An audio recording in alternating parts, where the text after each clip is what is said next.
BA part first honours के छात्रों, मैंने आपको भूमि अपर्दन के बारे में बताया था कि भूमि अपर्दन के कौन से कारण हैं, राजस्थान में भूमि अपर्दन के कौन से क्षेत्र हैं, वह भूमि अपक्षरण से क्या हानि है। आज मैं आपको मृदा संरक्षण के उपाय के बारे में बताऊंगी। भूमि का संरक्षण करना बहुत आवश्यक है। यदि भूमि का संरक्षण नहीं किया गया तो वह समय दूर नहीं है जबकि भूमि उपजाऊ भूमि रेगिस्तानी भूमि में परिवर्तित हो जाएगी। अतः मृदा संरक्षण के कई उपाय हैं। नंबर 1, व्यापक पैमाने में बंजर व खाली पड़ी भूमि और पहाड़ी ढालों पर पेड़ या वृक्षारोपण करवाया जाना चाहिए, जिससे मिट्टी का क्षय कम होवे। नंबर 2, जोते एवं क्षेत्र का रक्षात्मक आवरण बनाए रखने के लिए फसलों को अदल बदल कर बोया जाना चाहिए। भूमि को कुछ समय के लिए पड़ती या खुली रखना आवश्यक है। वह हेर फेर 2 फसलें या 3 फसलों का हो सकता है, जिससे एक फसल द्वारा नष्ट किए जाने वाले रासायनिक तत्वों की पूर्ति दूसरी या तीसरी फसल से पूरी की जा सके। खेतों में मेड़ व ढालू भूमि और समोच्च बंद बनाते समय उस और जल की प्राप्ति के अनुसार वृक्ष तथा झाड़ियों की कतार लगाई जानी चाहिए। नंबर 3, बहते हुए जल का वेग रोकने के लिए खेतों में मेड़बंदी करनी चाहिए। ऊंची भूमि व पतली खेती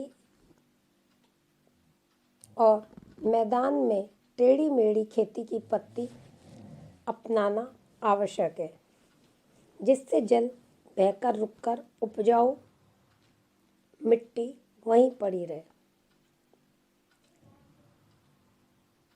नंबर 4, पहाड़ी ढालों पर बंजर भूमि में वृक्षारोपण के साथ पशुओं की चराई पर नियंत्रण रखा जाए। कम पानी वाले क्षेत्रों में ढालू भागों की ओर बक्सेनुमा गड्ढे बनाकर वृक्ष तेजी से लगाए जाने चाहिए। नंबर 5, जो मिट्टी जल द्वारा कट गई है उसे रोकने के लिए खेतों की ढालों में आड़ी खाइयाँ बनाई जाएं। ढाल और आड़ी खाइयाँ बनाई जाएं। नंबर 6, देश के सभी भागों में गांवों, कस्बों, नहरों, बाहर के पशुओं की चराई करने के लिए एक निश्चित भूमि में चरागाहों का विकास किया जाना चाहिए। उन्हें अन्य क्षेत्रों में भटकने से रोका जाना चाहिए तथा उन्हें चरागाहों में ही चराया जाना चाहिए। नंबर 7, बहते हुए जल की मात्रा भारीपन में कमी करना आवश्यक है। इसके लिए पहाड़ों या पहाड़ियों की ढाल पर अथवा ऊंचे नीचे क्षेत्र में बहते हुए जल का संग्रह करने के लिए छोटे छोटे तालाब बनाने आवश्यक है। बाढ़ के समय नदियों का अतिरिक्त जल रोक कर रखने के लिए विशाल जलाशय तैयार कराए जाने चाहिए। खेतों पर थोड़ी थोड़ी दूर पर ऐसे मेड़ बंद बनाए जाने चाहिए जो एकत्रित जल को अनेक भागों में बांटकर जल का वेग कम कर दे। इससे उस भूमि की उपजाऊ मिट्टी बहकर जाने से रुक जाएगी।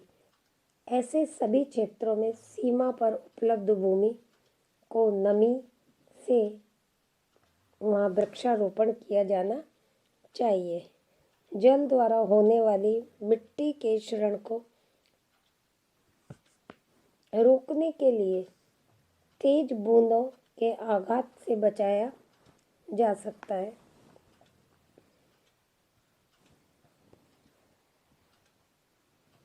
भूमि पर ही पड़ी रहने वाली वनस्पति को स्वतः सड़ने दिया जाना चाहिए, जिससे भूमि के जल ग्रहण करने की क्षमता में वृद्धि होकर मिट्टी का कटाव रुक सकेगा।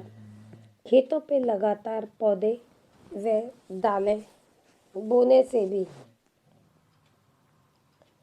मिट्टी कटाव रुकेगा। वायु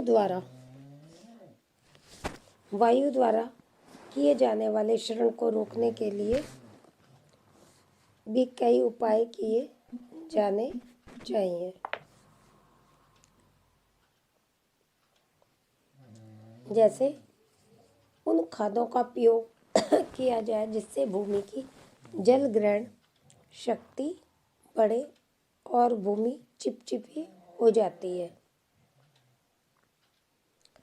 नंबर 2, बोए और बिना बोए खेतों को बारी बारी से काम में लाया जाए, जिससे बोए हुए खेतों की ढीली भुरभुरी मिट्टी जो वायु द्वारा उड़ाई जाए दूसरे खेतों में एकत्रित हो जाए और मिट्टी नष्ट होने से रुक जाए।